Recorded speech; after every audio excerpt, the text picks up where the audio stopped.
This is Karan Sardar, final year at IIT Roorkee, studying metallurgy. But here is the thing. He doesn't work with metals at all. He builds AI chatbots that diagnose diseases, dental AIs that read X-rays, and multi-agent systems that automate chaos. Welcome to the AI Bridge, Karan. Thank you. Thank you so much. First of all, most controversial question. Are you wasting your metallurgy seat? Well, I don't think that I'm wasting my metallurgical seat. Getting a degree in metallurgy, specifically from IIT, which is one of the most prestigious institutes in India, has helped me like think like an engineer, has helped me think beyond what I was studying in books. And also the domain has changed. I have shifted from metallurgy to the AI space, but the concepts and the learnings that I've taken from metallurgy and while working in projects in metallurgy and whatever I've learned in classroom and interacting with my peers, that has been same, and I'm applying that only in AI space as well. So the learnings has been same, just domain has changed. Okay, take us back to the moment when you realize, wait, I don't want to work with metals. I want to work with AI. What exactly happened? Okay, so well, back in 2023, I joined IT in 2022. So in 2023, after my first semester, I was didn't get much good grades in metallurgy. So I was initially I came to IIT and joined metallurgical engineering because of the curriculum. I searched it on website like IIT's website. I found that the curriculum it was aligning with what my interests were in my plus two. And after coming, I found out that nothing actually interests me. So I started doing courses from other departments in my college. That is one flexibility that IIT provides that no other college, I think, in India provides. So I started exploring data science and AI from different departments. I took up a few courses, and then I came to know that there is much there things beyond predict.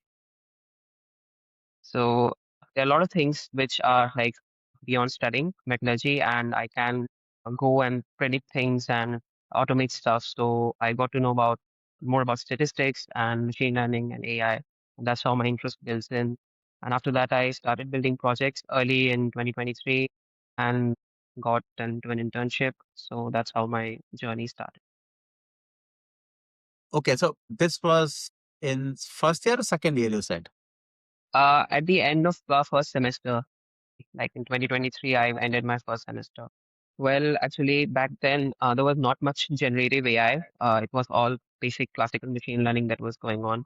So I was once given a project in a course where we have to build a Python notebook that was going to predict there was a kind of binary classification. And while doing that project, I realized that I can get instant results while studying machine learning. Like when I was doing a project, I get instant results, I get a feedback.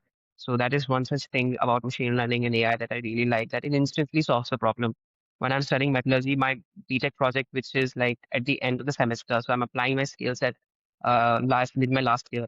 So I'm not getting results readily. I'm just studying. So I wanted to study, and along with that, I wanted to build project and something that gives an impact instantly. So that one thing actually interested me and fascinated me a lot. But that's not just with Gen AI or data science.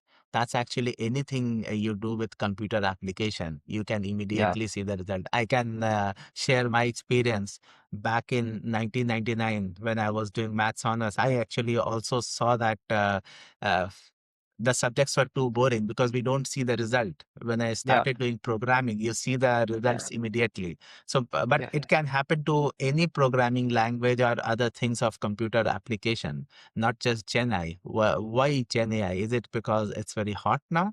Not hot now. Like Gen AI recently came into picture in mid 2024. Earlier, I was interested in mathematics, and in metallurgy there was not much use of mathematics and statistics as well. It was more physics and chemistry oriented. So data science and machine learning involved mathematical courses as well. So I was drawn towards it. And apart from that, slowly exploring the domain, I got to know that there are a lot of things to do that. Is going to be a part of the future, a part of a bigger future that is coming in the next 5 years. So I thought that building a career into this would be really helpful for me and my growth, personal growth in the corporate. So that's why. Let's talk about your first major project that made you think, okay, I can actually do this. I want to see a smart molar. You built a dental AI that can diagnose problem from X-rays. Show us how it works, or just tell us how it works actually. Quite interesting. Uh, okay. So, well, actually, there's a model called YOLO. So that model is actually called object detection. So, like at that time when I was doing this project, when I was building it, Is it the open model, source? it's open source, yeah. It's an open source model. And back then, when I was learning computer vision, I got to know about YOLO. It's for object detection. And major problems that it used to solve that I knew earlier was like vehicle detection and image segmentation, etc. These tasks.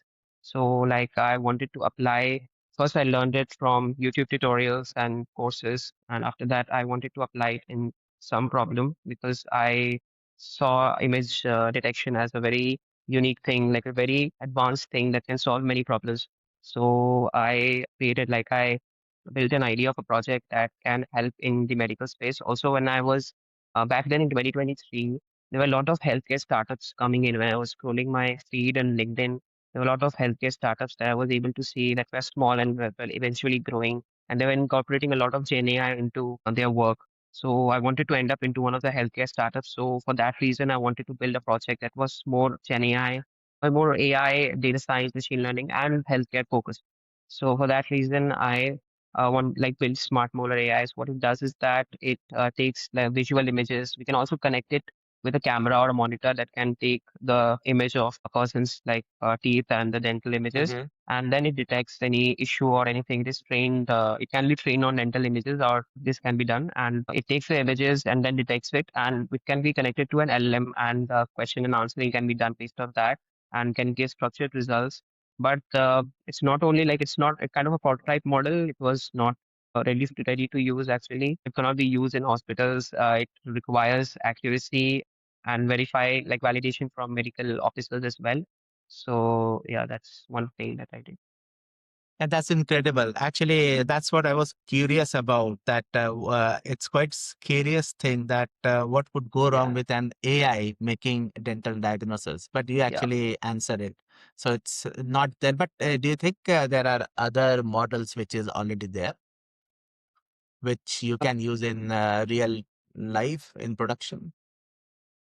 There are like models that can be used in real life production, and there are many healthcare companies that are using healthcare models. There are many models that are trained on research papers that are basically like to a certain problem. Like there are cancer-based research papers. A lot of research papers are being published daily, and there are models trained on that, so it can for solve a specific problem. It has the entire knowledge base that it can be used for a certain problem. So I knew a few models like. BioBird is one kind of a model. It's in open source, available on Hugging Face, and can be used on tasks that is trained on research papers only. So it can be used on the entire medical health space. So there are a lot of models in the healthcare Gen AI like space. Can you talk a bit about Hugging Face because it's one of the most popular. Yeah. Okay, so Hugging Face like is a very good platform where we can use open source models, and we can also get data sets to work on for a beginner who is going to deep dive into the AI space and wants to work with models, wants to play with models, and wants to work on data sets and know how to integrate models into production. So that is very helpful from Hugging Face actually. It's quite helpful for beginners as well. And also in production, if somebody wants to use models, I would like to Olama, because Olama I think is one of the best things that have happened to Yeah. the AI space. One can actually like almost any model, one can use it locally and run it on whatever the task they want to do and any problem they want to solve. So yeah, Olama and Hugging Face both are very important, very helpful in production. But if you compare Olama with OpenAI's model or Yeah, Anthropic's model, do you think it's quite at par with it? I understand it's secured and your data is private when you're running it locally, but yeah. are they at par with when it comes to the same kind of performance, same kind of answers? Oh, well, nowadays, when we are using ChatGPT or Gemini, they have a feature which they can use web search as well to like get results from the web as well. So it's no longer that the ChatGPT that we have or the AI model that we have, it is going to use the data from their memory itself and then answer our questions based on that. They can fetch real-time data and give us answers. AI has improved a lot. But that's not in the case of Olama. If we are running it locally, don't think that you can fetch that data from outside sources and it is only reliable on its knowledge base. So of course, if you are using ChatGPT or Claude or anything like Gemini from in the online space, it's much better and much improved as compared to running it locally. Yeah. Let's get into your second project. Medical Yeah. chatbot using Llama 2, LangChain, Flask, Pinecone. That's a lot of moving parts. Walk me through the architecture, but explain it like I'm a second year student who just learned Python. Okay, so Llama 2, I think, released in 2023. So at that time, it was a very latest model. Right now, I think Llama has its latest 3.3, 3.5. I'm not sure, but yeah, Llama 3.3 was the latest that I know. So at that time, Llama was really like popular in these kind of early beginning projects and medical chatbot. Yeah, basically it integrates RAG. RAG is retrieval augmented generation. So for a person who is just out of second year and has just learned Python, retrieval augmented generation is something like open book examination. In an open book examination, a person more or less is just the book that he's having, and if he does not know anything in his memory from his memory, he uses the book and then gets the answer solved. So RAG is like that. So if an AI model does not have anything that is in its knowledge space, it is going to use the documents that we are going to provide it and get the relevant chunks from it and then show us a structured output out of it. So it improves the accuracy of the model, gets things done in a more fast and efficient way. And along with that, it also helps in reducing the hallucination of a model. Model does not hallucinate much like if it has a grounded source and a ground truth source attached to it in the form of RAG. So that's what I did in medical chatbot. What it had was like I used Llama 2 and integrated with a medical textbook which was most focused towards oncology that's related to cancer. It was really helpful. Like if I give it a UI interface in which it was able to solve problems that the user asks. And if any knowledge it does not have in its knowledge base, it is going to refer to the book and with exact reference and exact source, it is able to give answers. So it improves the model's accuracy as well as reduces hallucination, which is very important in medical health space. And where do you see the difference between a tag where you are actually connecting with different APIs and stuff and the MCP protocol? MCP is a standard protocols in which we do not have to make integrations to every other application that we want to. Like it gives a standard protocol, a standard condition by which we can connect it to Gmail, we can connect it to Google Slides, we can connect it can fetch data from anything. So for every other integration, we do not have to do it.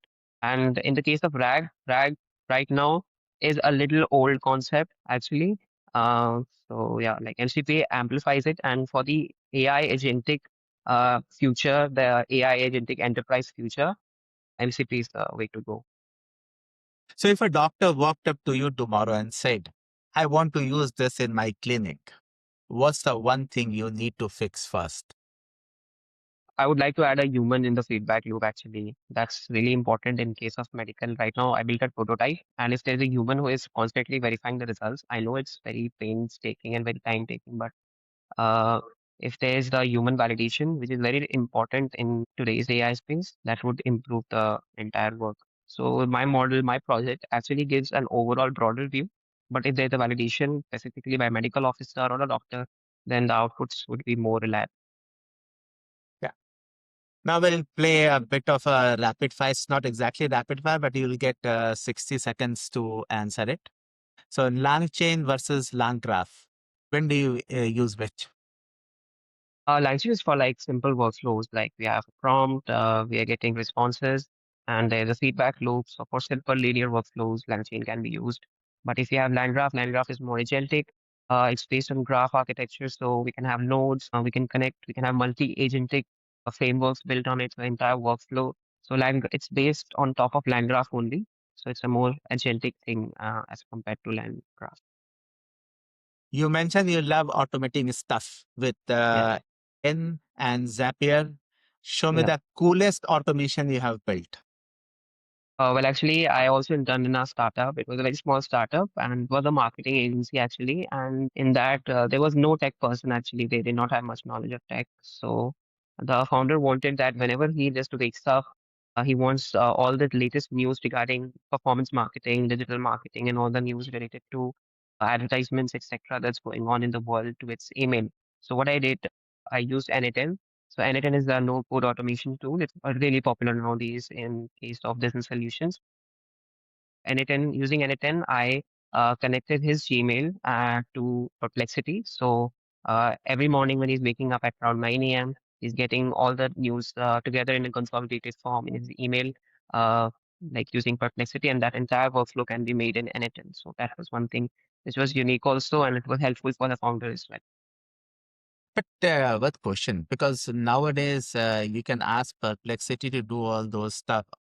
Even when it comes to Claude Code and Yeah, even Codex, now they can run for long hours and they can actually automate a lot of stuff. And there was a talk in the industry with the industry experts that actually the future we have to rethink about the future of these workflow companies like NLN and Zapier because a lot yeah, of those things can be done by these models itself. yeah. Yes, like N8N and Zapier, they are like more for simpler automation tasks. Like if I want to get leads for my ad agency, then I need not search entire Instagram, everything. I can get it using a simple trigger on N8N, and then I can take entire information on Airtable or maybe Google Slides or Google Sheets. And talking about Claude Code and the higher end models, then they are more for building like larger code or having building enterprise solutions for like larger infrastructure based. So they're the difference in both of their works. One AI trend you think is overhyped right now, and be honest.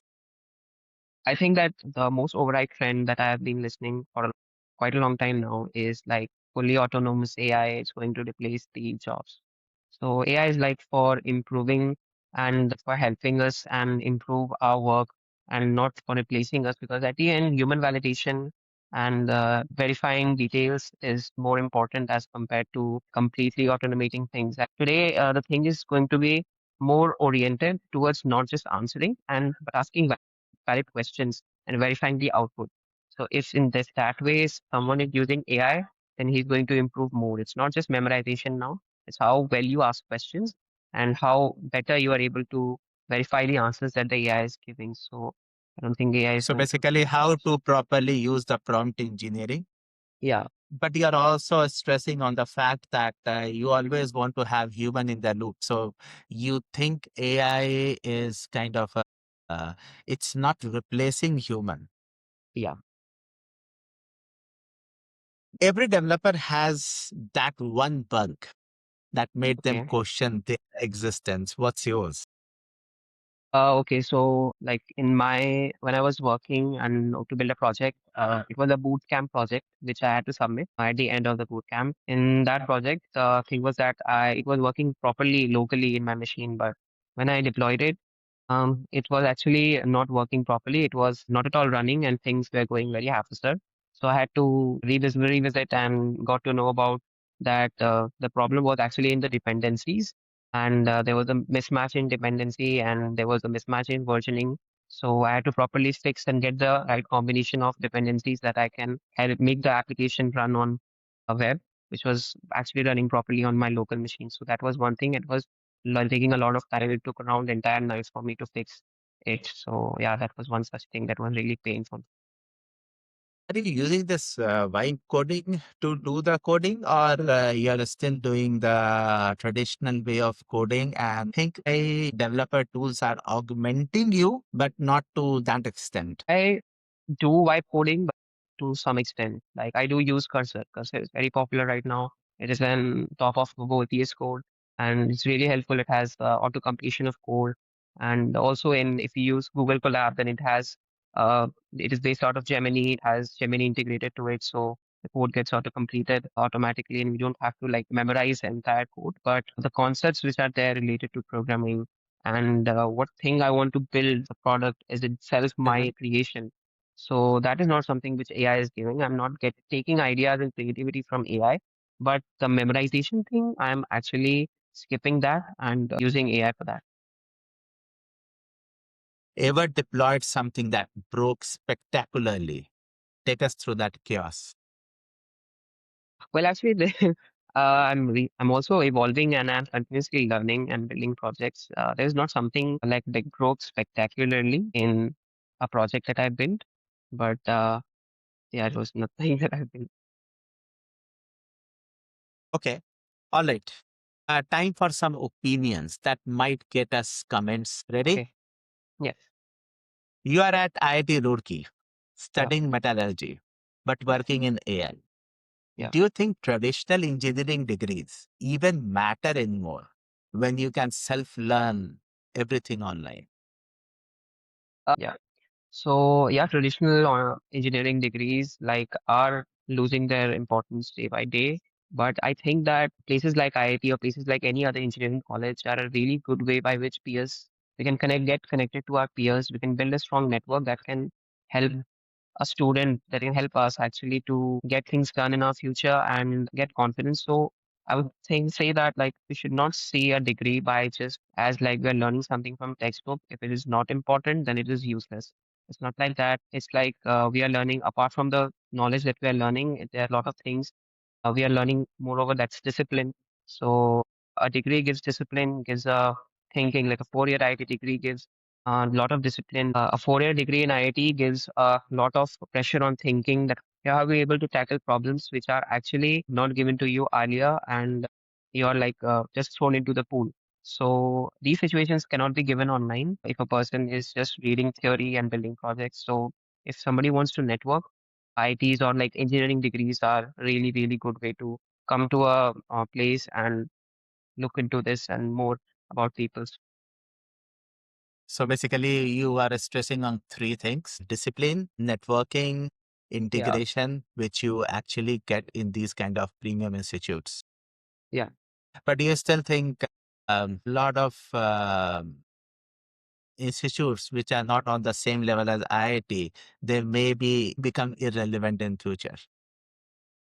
Well, they can become irrelevant in future, but I think that nowadays they are improving their curriculum, which is more tech focused and which is giving people opportunities to build things in practical, which is helping people building projects because, of course, courses are teaching something else and the industry requires something else. That's the harsh truth. If a course teaches how to build models, industry requires the ops thing, that deployment monitoring logs, etc. So I think that the colleges should focus on bridging the gap between industry and academia. And I don't think it's a long process way to go. People are evolving and things are changing. ChatGPT, Claude, Gemini, these tools are getting crazy good. Should a student focus on using AI tools or building their own models from scratch? What's the better skill in 2026? It is actually neither. No company actually wants you to like train a model and make a model out of scratch. It is like how you're going to integrate into different things and solve meaningful problems. That's more important. And get all of the programming concepts right and the fundamental basics right about machine learning and AI. That's more important. So how to use AI, how to use models, how to integrate them into important, meaningful problems and get solutions. That's the most important thing one can do in 2026. You did internship at Nivion X and Erudite. What's the Yeah. biggest gap between the online courses teach and what industry actually needs? Well, courses teach basics. I did a lot of courses in Coursera, on Udemy. The thing is that it's not the courses, it is actually the people. What they do is they like spend around 3 months doing tutorials, 3 months watching lectures, and they're not building anything. So I would recommend that have some knowledge from the tutorials and side by side build some projects so that things will become interesting and people will get to know that how what their knowledge is getting used on, and that's more helpful and more like working. That's more important in the AI space today. Yeah. So basically, always do a project together with whatever you are learning so that you can actually see the real life application of it. Correct? Someone watching this in their second year of engineering, they know basic Python. They want to go into Gen AI. Give me the 6 months roadmap, month by month, what they should learn. Okay. So like in the first month, if somebody is already knows Python, then they can explore the libraries. The most advantageous thing about Python is that they have a lot of layer libraries and a lot of problems that can be solved using that, specifically in machine learning and Gen AI. So month one can be exploring libraries, starting from data handling to data visualization tools. And then after that, learning about machine learning fundamentals, classification, regression, clustering models in the second month. In the third month, I would give like building a project that it can be end to end, starting from a small problem to deployment. And after that, I'll start learning in the fourth month about Gen AI, like about RAG, about vector databases, and also related to production, like in deployment. So the ops thing as well. And after that, if somebody wants to learn in the fifth month or in the sixth month, different tools like LangChain, LangGraph, or TreeAI, they can just go through the docs and read about it. It does not take much time. So in 6 months of watching tutorials actually is more like useless as compared to working and building side by side. So that's the thing that I want to suggest. Correct. Yeah. What are the top three resources, courses, YouTube channels, books that actually helped you the most? Not the ones everyone says, but the ones you personally use. Okay, so like at the beginning when I was learning machine learning and AI, I used to search a lot about resources, and there were not much resources at that time. Every now and then I used to change YouTube channels. Every now and then I was used to jumping from different courses to another courses. So that was like really getting me like intrigued to like I want to leave this. But after realizing that it is not just tutorials, I would say that the first thing is the official documentation of a tool if somebody wants to know, like LangChain, and go to the official documentation of LangChain. It's more than enough. It's written over there how to use it. Properly learn that and you can use it. It's not a big deal. And second thing is YouTube playlists. There are many channels nowadays that are teaching machine learning and AI. There are Indian YouTubers, there are out of India YouTubers that are teaching. One of them is Campus X, which is an Indian YouTuber who is having playlists of 100 days of machine learning, 100 days of deep learning, and nowadays teaching agentic AI. So he has a lot of knowledge regarding this, and there are a lot of people who are used to work in machine learning professionally and now back into teaching. So there are a lot of playlists available. And apart from that, building projects, and again, I would like to say is another way of learning the tools that you have learned and then applied. What's the most common mistake you see people make when they are learning AI? While learning AI, while building projects specifically, the mistake that I specifically did is not doing clear logging. Clear logs and was doing proper versioning is very important because of that we can do clear debugging because debugging is very painful and so clear logs should be there. That's something that one should not ignore. I also see many experienced professionals who, after hearing the hype of AI and Gen AI specifically, they Yeah. started learning machine learning courses, but they get bored somewhere in between because it becomes too heavy. Any good approach you would recommend for them? I would say that apart from courses, one can do is that they can read books. There's very lot of books that have approached machine learning in a way that is much easier and less boring as compared to courses. So one can read books. And the second thing is there are a lot of websites that if a person, for example, wants to learn about CNN, convolution neural networks, which is used for image classification, and instead of just reading the diagrams and the math, one can go to websites that help them visualize the entire structure, starting from an image to how the features are getting extracted and then how we are getting an output. So using visualization, reading books, along with courses and tutorials is a good way in which people can get less bored. Now we'll again go back to a rapid fire round. Okay. So, favorite LLM to work with? A lot in doing my academic projects. Would you rather debug production code on a Friday evening or sit through a 3 hours all hands meeting? Debug production code in Friday evening. Tabs or spaces? Spaces, I think a peaceful life would be there. One AI company you would love to work for? OpenAI or Anthropic, anywhere I can learn the fastest. Best coding mistake you have made that taught you something valuable? Yeah, like not logging code. So helps in deep clean debugging. So logging things. If you could go back to the first year IIT, what's one thing you would do differently? I would like to start building projects earlier and apply to internships earlier, way earlier than what I did in 2020. Okay, rapid fire done. You are graduating in 2026.